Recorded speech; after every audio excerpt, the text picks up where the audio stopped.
Welcome to my channel Learn8. Today we will going to discuss about the metabolism, the biosynthesis and the important products from the amino acid that is the tryptophan.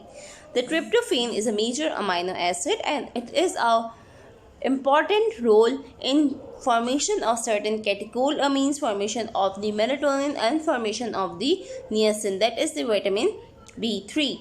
Now coming to the steps that involve in the formation of the certain products from the tryptophan.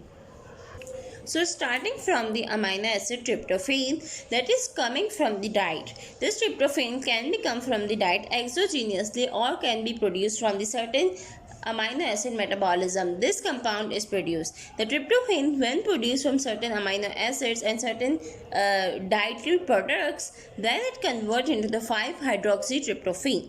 The 5-hydroxytryptophan conversion needs an enzyme that we call as the tryptophan hydroxylase. The tryptophan hydroxylase causes the hydroxylation of the tryptophan and convert the 5-tryptophan into the 5-hydroxytryptophan. Because the hydroxylation occur at the fifth OH group of the tryptophan, that is the structure of a tryptophan containing a OH group, and at the level of a fifth OH group there is a hydroxylation of the tryptophan.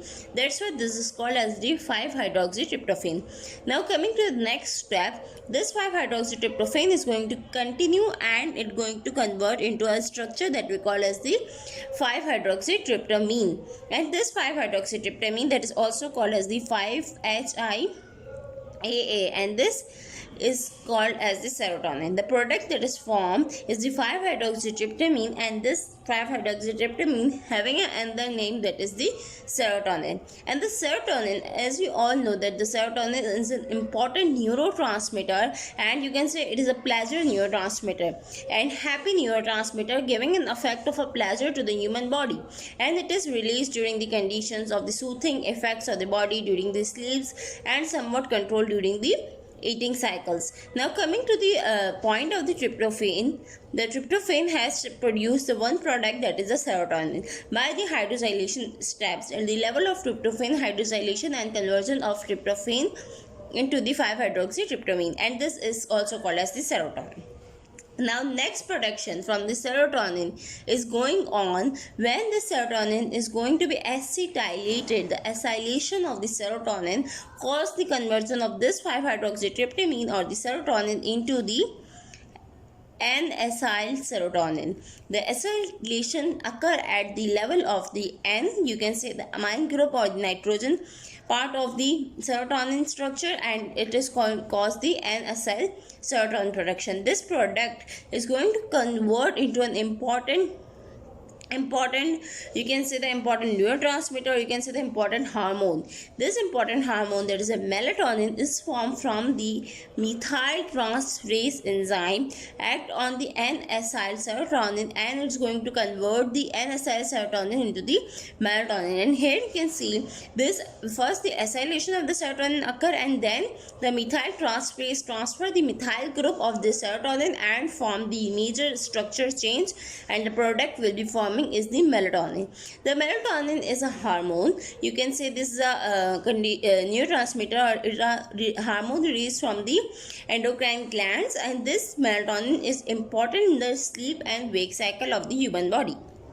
So the tryptophan, by the passage of this pathway, produce two hormones, that is the serotonin and the melatonin.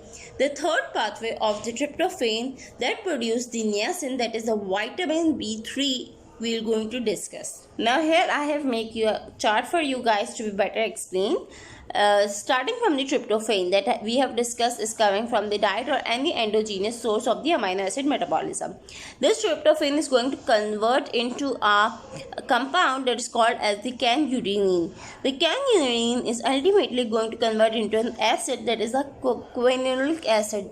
The quinolic acid is going to convert into the niacin. The niacin, that is the vitamin B3, having an important function in our body, and if there is a deficiency there will be a dermatitis, there will be a dementia, and there will be a diarrhea because of the deficiency of vitamin B3 that we have discussed in a separate video of vitamins. So vitamin B3 will going to produce a coenzyme that is an important and a convertible coenzyme. This coenzyme is the NADH. And NADH is you know that it is very important in many of the amino acid metabolism, and many of the you can say the Krebs cycles or many of the metabolisms need the NADH and conversion into the NAD. So these niacin and the NAD are produced from the tryptophan. It is going to produce three products that we have discussed: the serotonin, the melatonin, and the niacin. That is the vitamin B3. So this was an explanation about the tryptophan. And if there is a deficiency of the any enzyme related to the formation of the compound, there will be an increase in the tryptophan concentration in the body, and this tryptophan will also going to occur in the urine, and there will be any symptoms of the disorders can occur because of the hyperammonemia, or you can say because of the hyper tryptophan. This is a amino acid, so if it going to increase into the urine or the body, it will going to central nervous system effects. So this was a very easy and simple explanation. I hope you will explain well. Thank you for watching. Subscribe for more.